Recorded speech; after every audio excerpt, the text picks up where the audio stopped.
Let's do an interesting little throwback segment here. This is Ron Paul and Bill O'Reilly debating Iran back in 2007. And take note of how Bill O'Reilly managed to be wrong about everything. Iran can arm and finance a force like Hezbollah and cause a lot of trouble, and the United States don't have anything to do with that at all. So I think that in our national security situation, we have to assume that Iran is an aggressive nation, that it wants to injure the United States, and is going to use surrogates to do it. Now, if you have an Iran actively seeking nuclear weaponry, as you do, and if you have the ability of that country to hand it off to a Hezbollah or an Al-Qaeda or anybody else, you withdraw from the region, you give them carte blanche to do what they want. Do you not, Congressman? See, I think you're concerned about the wrong country right now, because more than half of the Al-Qaeda that are committing suicide in Iraq right now are Saudis, and nobody even talks about that. I'm concerned about all the things, but when they're seeking a nuclear weapon, when a country's seeking a nuclear weapon that's a danger to the USA, a stated danger, and you want to withdraw from the theater, that gives them carte blanche to do what they want, does it not? Well, first off, you have Pakistan, and they're not exactly the most pro-Western but I'm talking about country. Iran, Congressman. I'm not talking about Pakistan at this point. Why don't you ever let me, answer the Because you're not directly answering the question, sir. Because no, I do not fear them as you do, as many do, because they want another war. They want to spread this war. This has been the plan by the neoconservatives to have this major overall, this revamping of the whole Middle East, precisely the reason the Al-Qaeda is growing. The Al-Qaeda is growing because of our policy. Our national security is threatened because of our policy, and it makes it much worse. So I see the Iranians as acting logically and defensively. We've been fighting the Iranians since 1953. We overthrew their government through the CIA in 1953. We were allies with Saddam Hussein in the 1980s, and we encouraged him to invade. All right, so I just want to get Iran. we don't need a history lesson, but I do want to get this on the record. You have to understand. I do understand the region, man, but we don't have time to do the history lesson tonight. The very policy that you advocate is encouraging that. What I'm saying, Bill, is this. They put it in perspective. They don't have a weapon. They're not likely to get one in 10 years, according to our CIA. That's not true. That's not true. I mean, everybody says it's 5 years or less, and without us in the theater, it's going to happen a lot quicker. Here's what Bill O'Reilly said, the value of what Bill O'Reilly said. He couldn't have been more wrong. In fact, the recent UN report and IAEA, International Atomic Energy Agency report, said Iran doesn't even have a nuclear weapons program. They don't even have one. The only uranium enrichment that they're doing is for their actual power grid.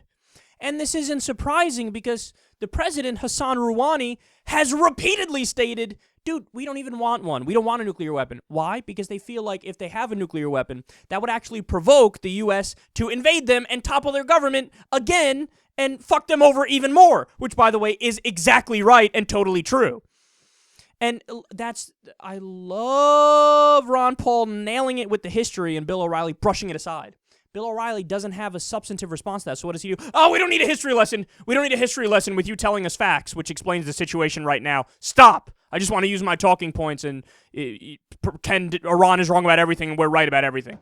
You fucking idiot. What he's saying is we overthrew their government in 1953 and installed a dictator, which is why they're mad at us and they don't like us, okay? And now we want to arrogantly tell them how to act after we had overthrown their government and then they overthrew the guy who we put in place. I mean, it's so insane that we overthrow a foreign government, and then when the population says, fuck you, we're going to put back in a guy we want, we go, oh my God, look at these terrorists. But wouldn't we be the terrorists in that scenario? If we overthrow a foreign government unprovoked because they simply don't agree with our belief system and our ideology? Look, everything O'Reilly said there was comically off base. And Ron Paul makes the point, dude, our foreign policy is strengthening terrorism. If your actual goal is to be against terrorism and to fight it, stop creating more terrorists. You know, again, this was 2007. We were at the height in Iraq and Afghanistan of indiscriminately killing civilians. When all was said and done, we at least killed 200,000 civilians and displaced many, many more, right? And because of that, people ended up joining the Taliban and then joining Al-Qaeda and joining all different types of extremist groups. And the same thing is happening with our drone strikes today in Pakistan, Yemen, and Somalia. So what Bill O'Reilly doesn't get is what he's trying to do is counterproductive.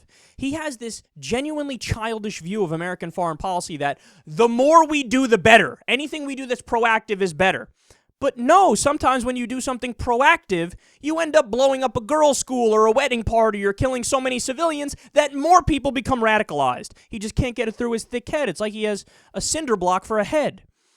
And then the two silliest points from O'Reilly, he says, well, Iran is an aggressive nation that wants to harm the United States.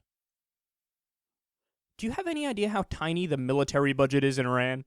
It's a little rinky-dink country. Them challenging us it's a joke. It's a comical joke. It's a 350-pound roided-up monster behemoth who's an expert in martial arts fighting a 4-year-old. It's not a fight. There's not a fight. Okay? So that point is just silly, and they don't want to hurt us. We hurt them when we overthrew their government, and we still want to meddle in their affairs. And then, finally, it shows you the ignorance of Bill O'Reilly and why he's not qualified to have this conversation with Ron Paul. He says, well, they're going to hurt us through surrogates and arm Al-Qaeda or Hezbollah. Al-Qaeda or Hezbollah, but that shows you these idiots, they don't know anything about the Middle East. They don't know Sunni, Shiite, Kurds. They don't know, the distinctions and the differences and who agrees with who and who disagrees with who. Like, this is how they all believed that Saddam Hussein was an ally with Al-Qaeda when he hated Al-Qaeda because they threatened his power. But they just said, I don't know, he has darker skin, they have darker skin. They must be allies, right? Same thing. Think about that. They're going to arm either Al-Qaeda or Hezbollah. The Iranian government hates Al-Qaeda. The Iranian government is Shiite. Al-Qaeda is Sunni. How do you not know this? How do you not know that? And, of course, Hezbollah, they are a Lebanese Shiite political party. According to Bill O'Reilly, Iran is going to arm Hezbollah, a Lebanese Shiite political party, to bomb the U.S. This is the mind of a conservative. Lump all people who don't look like us together. This is tribalism. Oh, they're bad. They're all bad. We're all good. Anything we do is good. Anything they do is bad. Thank goodness Ron Paul is there to bust up some of the myths. But the sad part is Bill O'Reilly, he just glosses right over it. He's fucking plowing through a barricade, it's like he does. And he's also a good debater, so even a guy like Ron Paul, who knows his information on foreign policy, he's like, dude, can I get a fucking word in? Of course not. It's Bill O'Reilly.